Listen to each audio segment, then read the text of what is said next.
Kinshasa na biso, réalité ya banaki, réalité ya banaki, réalité ya banakino. Buyukite, bukuyoka kaka. Kinshasa na biso, kin eleki partout. KNB, Kinshasa na biso, kin eleki partout. Kinshasa eleki partout. Mikolo nezabino, pardon. Jima sala yolo karatarate. Ya on a bien yo. Jima mukende. Oumela. KNB, kin eleki partout. Rien à dire, toi on a terre envié, parce que kin eleki partout et l'osako liboso ambongo mosanto azate Céline Don Kardasha isongolo bisous bye bana kin ke bana jako zape so kuta nango KNB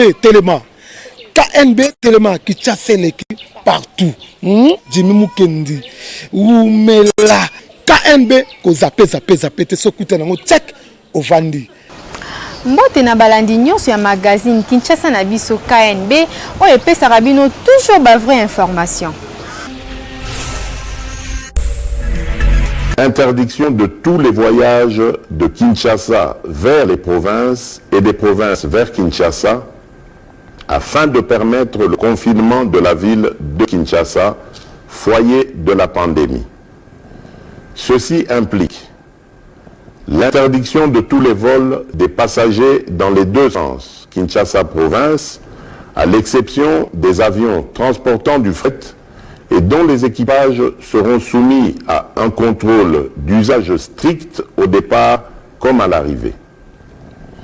L'interdiction de tous les mouvements migratoires par le transport en commun, des bus, camions et autres véhicules de l'intérieur vers Kinshasa et de Kinshasa vers l'intérieur.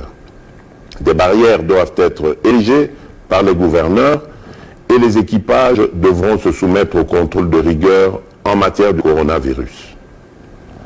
L'interdiction de tous les transports fluviaux des passagers de Kinshasa vers les provinces et vice-versa.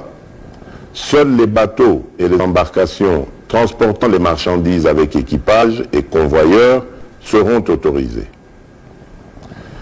La fermeture de toutes les frontières du pays aux passagers et à toute personne, sauf pour les camions, navires et avions cargo avec fret. L'obligation pour le gouverneur de la ville-province de Kinshasa d'instruire tous les bourgmestres de chaque commune de la ville d'éviter tout attroupement et de placer plusieurs points de lavage des mains avec désinfectant ou savon, surtout dans de l'agglomération à grande affluence où le manque d'eau et d'électricité est quasi permanent. Ici, j'instruis le gouvernement de trouver les moyens de ravitailler ces quartiers pour assurer l'hygiène. En même temps, il faudra multiplier les points de lavage des mains à l'aéroport international de Njili et appuyer les équipes de la RVA et de la DGM pour que nul n'échappe au contrôle d'hygiène. Mise en place d'un service minimum au sein du gouvernement et des institutions pour pallier au confinement à leur domicile des autres agents de l'État. Chers compatriotes, alors que des pays tentent de trouver une solution dans l'utilisation de la chloroquine pour combattre le coronavirus, l'usine pharmaceutique Pharmakina, installée à Bukavu, dans le sud Kivu, a rendu public un communiqué en solidarité relatif à la possibilité pour elle de produire des comprimés et des injectables de l'hydroxychloroquine.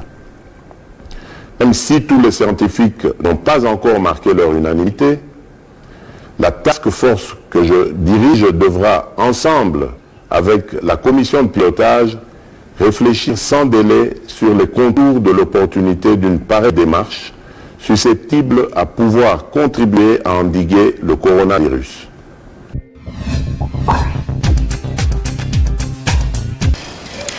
Premier premier cas ya coronavirus na RDC, M. Faustin Fitika auti kolongwa na quarantaine pe ba médecin ba déclaré guéri.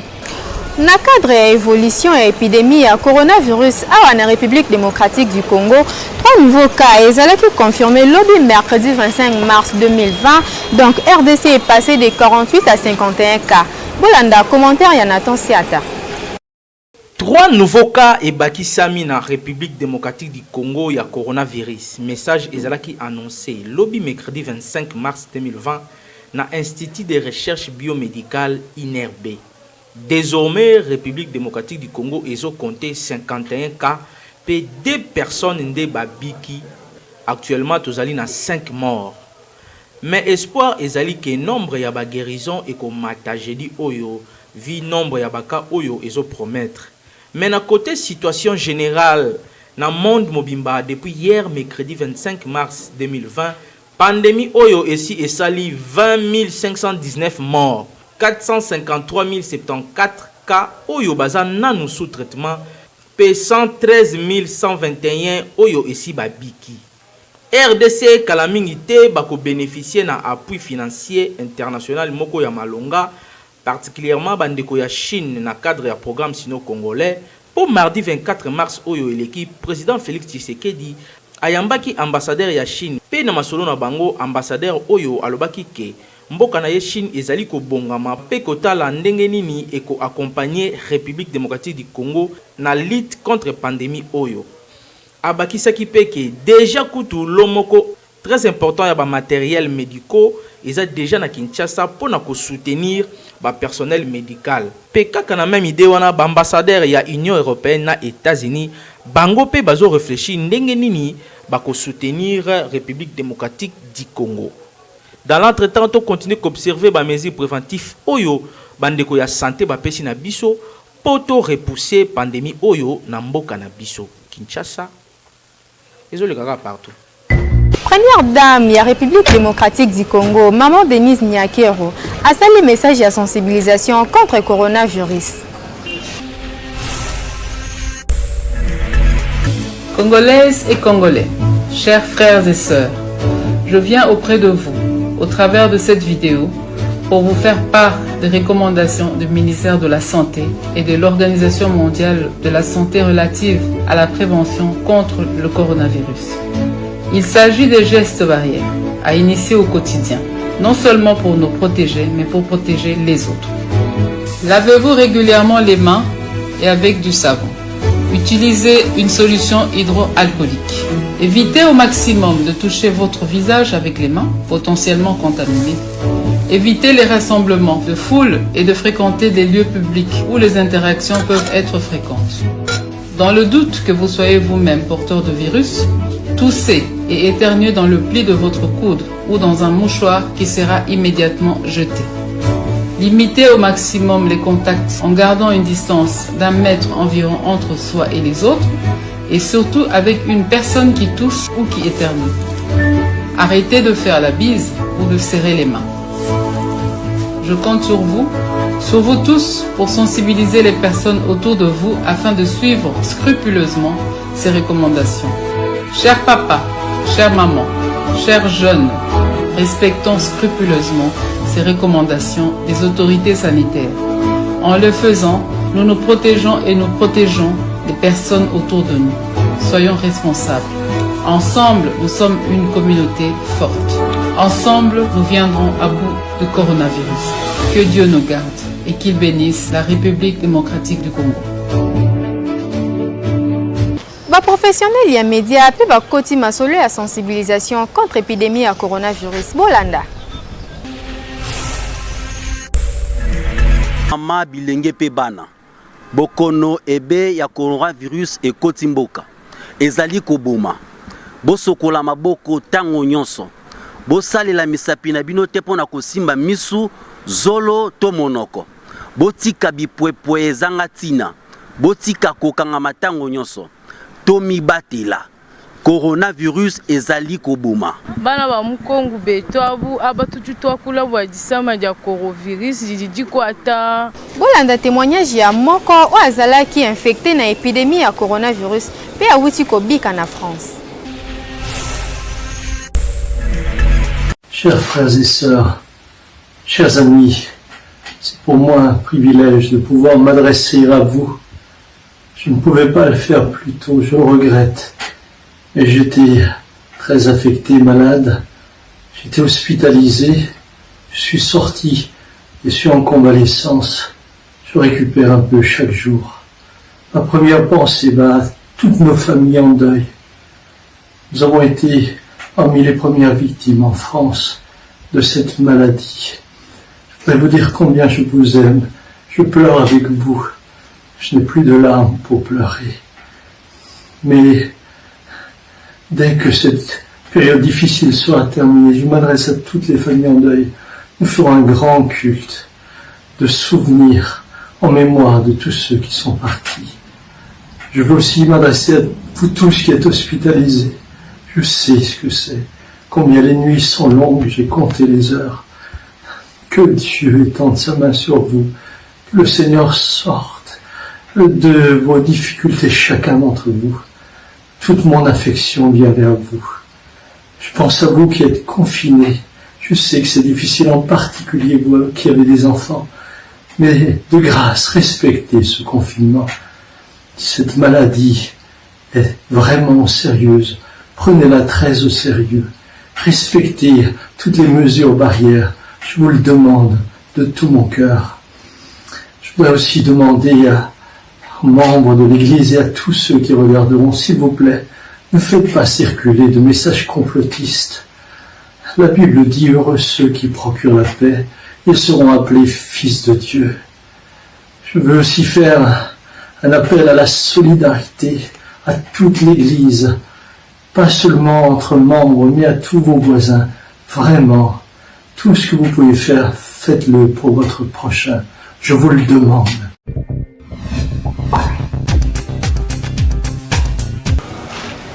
Beltexco azosala toujours produit na ya sika pour na bana Congo. Beltexco toujours proche ya peuple congolais a outi kotia na marché gamme ya sika super glue Simba kol oyo ezali transparente ezali kokole na quelques secondes ya pamba ba pneu ba sac batas atape ba jouer ya bana na biso. Super glue Simba et résistaka na ba température extrême okokipe ko utiliser yango pona ko bamba ba sapato. Na plaquette na yango ya 12 pièces. Chaque pièce ezali ko peser 3 grammes.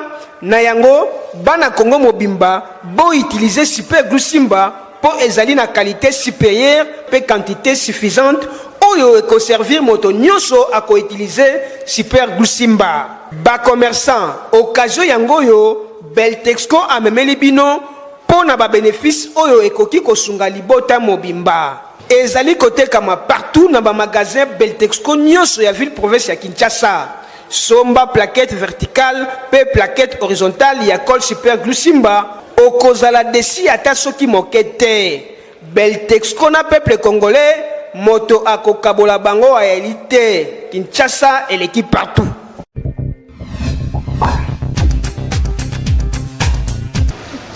Population ya Mongafula bazali na pasi ya mai. Pe balobi ndenge nini bakosokola maboko régulièrement pour éviter coronavirus. Héritier Lukoji azalaki wana. C'est normal d'abord pour se protéger parce que babi la santé avant tout. Mais ils ont ça passe parce que comme on a na ba télévision ba pesi ba mesure ne to cause pour éviter beaucoup non c'est laver le main à tout moment. Mais tous en quartier le quoi Mongafula on a fait 5-6 jours mayebi maté. Maboko to sokola ndeni. Donc tous a exposé. Régie des heures et voir nos babilona binsama régulièrement pour tous se rappeler maïa au sokola mabo parce que biso to se protéger na cannabis mais au moment na ba service mususu ezo protéger bisoté. Donc ngai na kana ngana zolela batsinda biso mai pour tous se protéger pe na ko sokola ka maboko air nyonso. Ya propagation ya maladie wana. Na ndenge ba otinda mai te parce que tous autres ne ko se retrouver na ba source na ba libulu toza ebele donc tant toza ebele ko luka mai to esoki mutu moko azana ngoza facilement toza contaminé. Si na mesure au président de la République a joué au sepeli na ngome ngai pona ngai suivi na régie des eaux na SNEL. Il faut aller lango vraiment makambo wana puis mai ezate bazoluka na premièrement échec nae. Puis mai soki ezate ba mama na biso ba chocolate ou mona ndamba cantine na quartier na biso mai ezobima te o na banta to kende so une semaine. mais mesure oyo bazwi faut tobanda sokola maboko toza bien protégé. Bon, tozo sokola maboko te courant mosusu mwa mai botoki ya mabe faut kolinga botokisa yango ata esili ekiti mwa moke bokoki korince bobanda omela mais mai mpe eza te courant mpe ya manœuvre donc faut alandela mpena bato wango bato toza koto toza un peu discipliné soki ezala baquartier mosusu ndenge alekaka na moto na ye bakobeta ye na bato ya courant na bato ya régie des eaux. Papa tozalaki na 2015 biso on a avenue Ituk tosalaka 2 ans totokaka mai te avenue Ituk na commune toza na commune ya Selembao tosalaka 2 ans mai yaka te kasi soki tokomi 18h moto eleki pa facture ya mai soki bofuti te kasi mai wana 2 ans tosalaka mai yaka te papa bakoma soki batindeli biso facture ya 2020 2019 babakisi na bafacture wana ya kalakala biso tozwaka mai te est-ce que ezalaka papa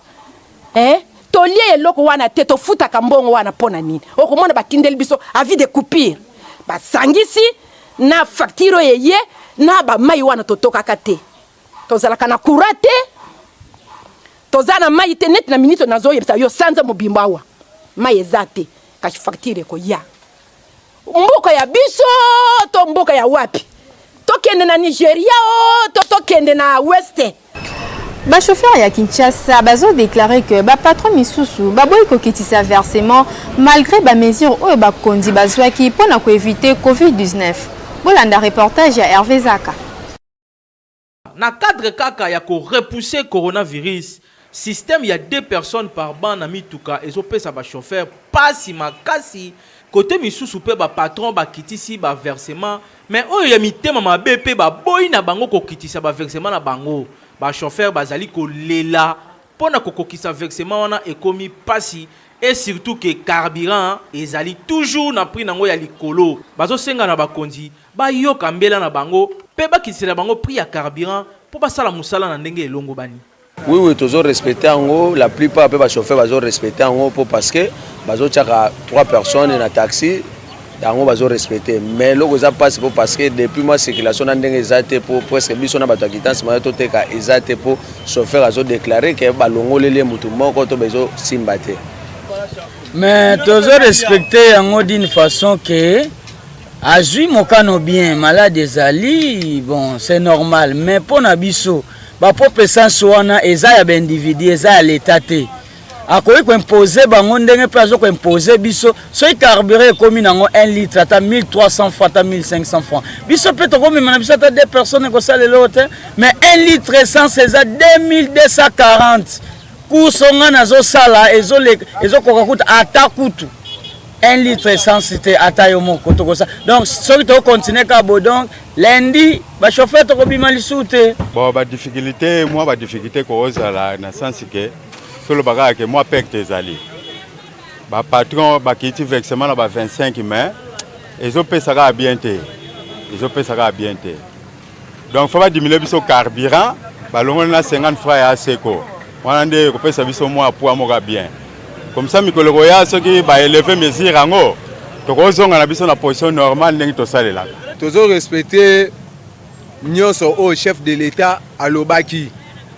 Na taxi, Tobano mema 4, mais pour le moment, Tokomo mema 3. 2 na sima, Moro Liboso. Mais et le réseau Bomabiso, ezali kamba carburant. Carburant équité, mais tozo memara batu na nenge oyo biso to bandaki ko memara transport 500 francs.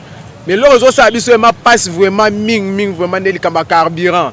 Ba patron va avoir un problème te patron comprendre te ba kiti ba vexement comme dans 25000.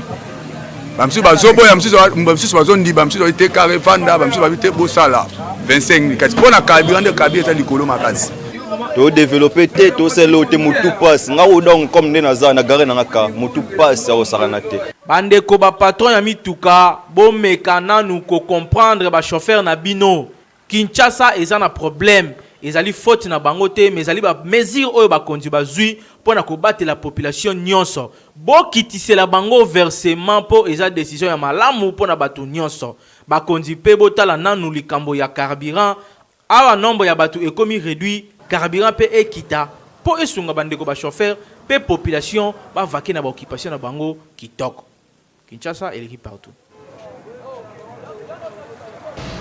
Coordonnateur ya magazine Kinshasa na biso Jimmy Mukendi a offert espace gratuit na batu nyonso o balingi ko la sensibilisation contre le coronavirus. Bandeko na ngai ya Kinshasa, bandeko na ngai ya République démocratique du Congo, boyebi que l'heure est grave, mboka na biso ezali na souci, tozali na problème o ekweli biso à travers le monde entier, likambo oyo ya coronavirus. Ndeko congolais respecter ba consigne nyonso epesami na bakondi. Ba consigne ya hygiène esengeli toyeba ndenge nini toko repousser yango parce que ezali kosala déjà ba mort bozali koyoka o ezali koleka na Italie. Yango na biso en tant que ba leader d'opinion, biso en tant que ba serviteur na bino ou tout serveur bino à travers ba média na casquette nanga ya coordonnateur ya magazine Kinshasa na biso na ko annoncer bino boye. Bato nyonso tope ba autorité nyonso oyo bazali na message lié na coronavirus pour la sensibilisation, c'est-à-dire bozala une association, bozala structure, bozala individu, message na yo oyo ezali ko kende na sens ya ko sensibiliser bandeko, na sens ya ko appuyer riposte oyo tozali ko sala awa na magazine na bino KNB ekoleka gratuitement. KNB magazine na bino Kinshasa na biso et ko continuer ko servir bino ndenge elongo bani boyebi ke bolandara biso chaque jour à partir de 18h30 na Show TV, à partir de 19h30 à PIC TV et puis à partir de 20h30 na Baraka TV. En rediffusion toyaka à partir de 10h30 na Baraka, à partir de 11h30 na Show TV et à partir de 14h na PIC. Donc message wana topé ba encouragement au boko ko encourager bandeko par rapport ya tant autres vous allez ko passer boko ko tindela biso yango à travers numéro o eza affiché na ba écran na bino du micro ya KNB WhatsApp na biso ko za la polele pona ko yamba ba message na bino sinon ceux qui bomoni que nécessité ezali que ba équipe na biso o ezali à travers Kinshasa Mobimba et ya kuna tokoya kozwa ba image wana nyonso boko sala topé ba message boko sala pona coronavirus pona lutte to pona ko informer bandeko to lekisa yango gratuitement to respecter ba consigne ba kondi et puis biso nyonso to longa coronavirus. Magazine KNB ekitaki na terrain pona koyeba soki population bazotosa ba recommandation au ministère ya santé a pesaki pona ko lutter contre coronavirus. Reportage à Hervé Zaka. Depuis plus d'une semaine que Bakondi ya santé bazu ba mesures préventives pour permettre à la population congolaise, surtout Bakinois en particulier, ba salela pour riposter contre le virus oyo ezo causer ba dégâts dans le monde mobimba. Biso magazine KNB tokitaki na terrain pour sala constat pe ko tuna Bakinois est-ce que bazo salela ba mesures wana na ndenge Bakondi balobaki? Oui, nazo respecter ngo chaque tongo sona la muki. Nazo sokola maboko na ba détergent wana na ba savol kit na outil toilette na sokola maboko avant d'aller nazo sokola maboko malgré tout masque na ngai eza souté mais baba peut tout ça la papier mouchoir ni naza na papier mouchoir na ngai place attroupement ba bazali na se protéger nazo kima attroupement batu nazo pesa suba to mboti na maboko te elo mokonza boya wana makambo eza sérieux peuple congolais balimo même minus na ignorance toujours makambo na considération sur la muki na tongo il faut sokola maboko avola il faut sokola maboko trouza na bagan tout soma ba masque wana eza pona bien na biso. Bon, comme conseil à opé sana batu o bazo négliger que coronavirus ezali to rebisa na bango ka que non sango nyonso ezate ke ya ko négliger batu oyo bakufi le na mboka misu tozoyo ka tozomona bakufa ki pamba te na Congo maladie ya coronavirus ezali donc il faut to mi batela to se protéger na babiloko ba ebisi biso to sala wana so to sali yango nde to vivre que non tozala bien na lutte contre coronavirus. Oui, les gens normalement il faut respecter autant comme chef de l'État lobby c'est Kayebi qui yaza mokonzi na Congo amuni makambezo de kaba pays nyonso wana kuna pona conseil na bana na Congo azala ko doa ko bisa biso ke to sala ko ya lobby to za doa ko skola maboko okoti place moko boye ntango ozobima bamopepe wana osokola maboko na yo basavane ezali mpo plutôt asokola maboko mpo éviter maladie mpo maladie wana tozomona na monde ndenge ezoparalyse monde mpe eza koboma ezalaka bien tozomonana tozoseka tozosolola esalaka bien mais esala bien mpe tomibatela na bino bato oyo bozotyango doute bokotango tembe eza te eza pena ya solo toyebaka nano komibatela toyebaka nano kose protéger eloko ya liboso. Il y avait beaucoup de personnes qui ont la télévision maezate papa. Toka t'a dit 4-5 bidons tchena ndaku na yo.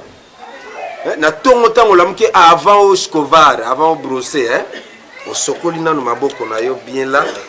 Avant yo brosser, s'il vous plaît. Avant au brosser au sokoli na no maboko na yo 4, 5 à 6 fois. Après, on peut brosser. Épidémie ya coronavirus ezali réel ndeko na ngai. Boko ba kaka kotosa ba recommandation oyo ba autorité ya santé baza kopesa pona coronavirus et panzana te na mboka mobimba. Oyo pe azondima te ndeko yebelaka déjà po ebele bazo kufa tozolakisa bino chaque jour na TV ndenge bato bazo kufa na mikili ya poto pe na Kinshasa. Coronavirus esi ekoti na RDC ndeko se protéger kaka potembe pe soki eleki mabe okoya kozwa coronavirus pe o contaminer batu nyonso oyo bazalaka na entourage na yo talaka niveau opesa pasi na famille kotosa eleki mbeka Kinshasa eleki partout.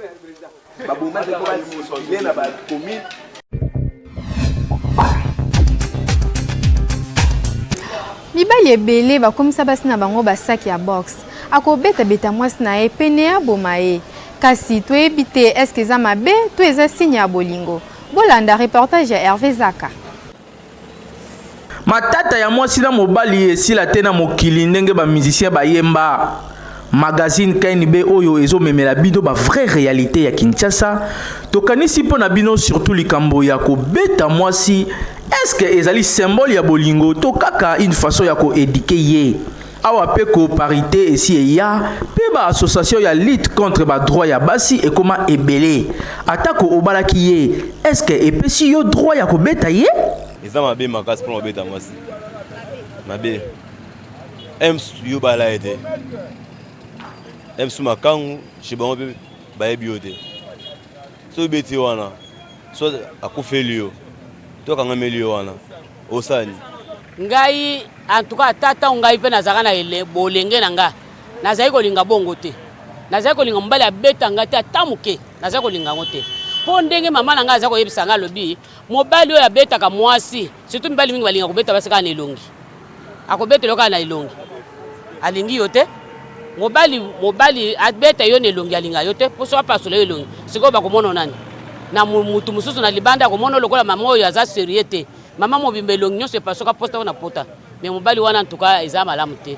conseil na kopesa te bana mibali batika ezali bolingo to soki tosangisi biso mibale eza lokola toza bomoko tango tolataka bapete toyebisanaka nini tokolingana ngana yo tina tango apasi tango bisengo tolingana ndenge wana tokoma bomoko po tango yo ozobeta moninga na yo ezali kopesa sini ya malamu te balo babeta basi baza mibali mabe makasi okozwa mwana bato betie na sali bumu soit to betie wapi akufi na ke perte apamba famille na e perde ye tamso balie te loko te ozobete na banzela ozobeta e partout par là nga mibalo babeta kana boya na nga toza na mbongo ndeni na oboya na nga yo pona ngai batika kobeta ka bana batato balie na mbongo to nore tika biso basi tozakala munoko tansumaka momso l'équipe saka conseil to pesi conseil aza muto oyoka aza nyama te fa yoka beta mwasi d'une façon ya ko torturer été mais ko beta moko boya ndenge wana eza na osini ya bolingo mwasi muso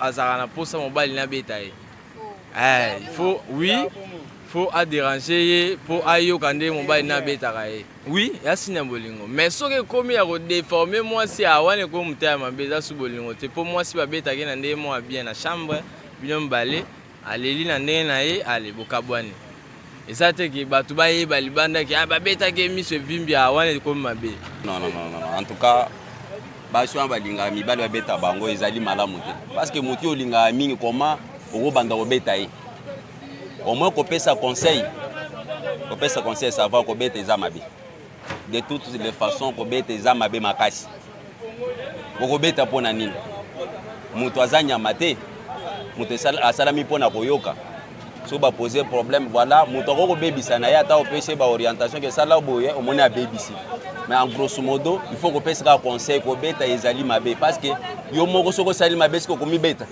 Côté mususu balobi ke basi misusu balingaka babeta ye epai ya mobali na ye selon bango eza ba ingrédient oyo ematisaka dose ya love na bango.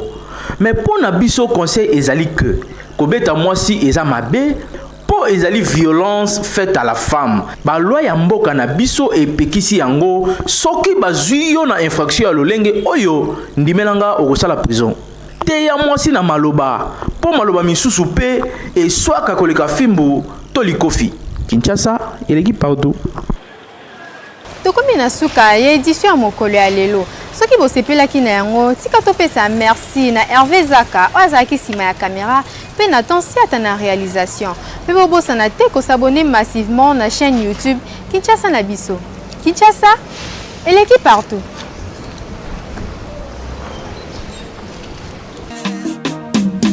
Magazine,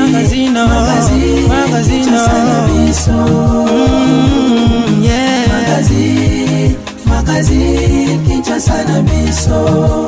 Réalité ya banaki, réalité ya banaki, réalité ya banaki no.